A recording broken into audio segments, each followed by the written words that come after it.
బీజేపీలు కొత్తగా ఒక coin release చేస్తున్నారు, 100 రూపాయల కాయిన్. ఆ కాయిన్ పైన ఆర్ఎస్ఎస్ వాళ్ళ బొమ్మ వేసి భరతమాత చేతిలో త్రివర్ణ పతాకం ఉండాల్సిన ప్లేస్లో ఆర్ఎస్ఎస్ జెండాను పెట్టి ఈ కాయిన్ రిలీజ్ చేస్తున్నారు. అంటే దేశానికి ఏం సందేశం ఇస్తున్నారు అనంటే, ఆర్ఎస్ఎస్ సంస్థ నుంచే బీజేపీ అనేది పుట్టింది. ఒకసారి చూడండి, నీకేం తెలుసు బీజేపీ కోసం అని మీరు అనొచ్చు.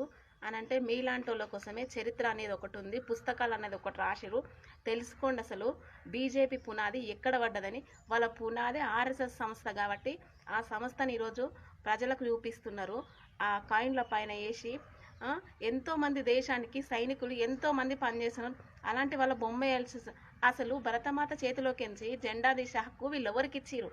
ఆ రోజు చరిత్రలో చూసుకున్నట్లయితే వీళ్ళు స్వతంత్రం కోసం ఆర్ఎస్ఎస్ సంస్థ ఏనాడు కొట్లాడినట్టు దాఖలాలు లేవు. ఇలాంటి వాళ్ళ బొమ్మ కాయిన్ల పైన వేసి భరతమాత చేతిలోకించి త్రివర్ణ పతాకాన్ని తీసి వీళ్ళ జెండాను పెట్టి ఏం సందేశం ఇస్తున్నారు దేశానికి? ఒక్కసారి ఆలోచించండి.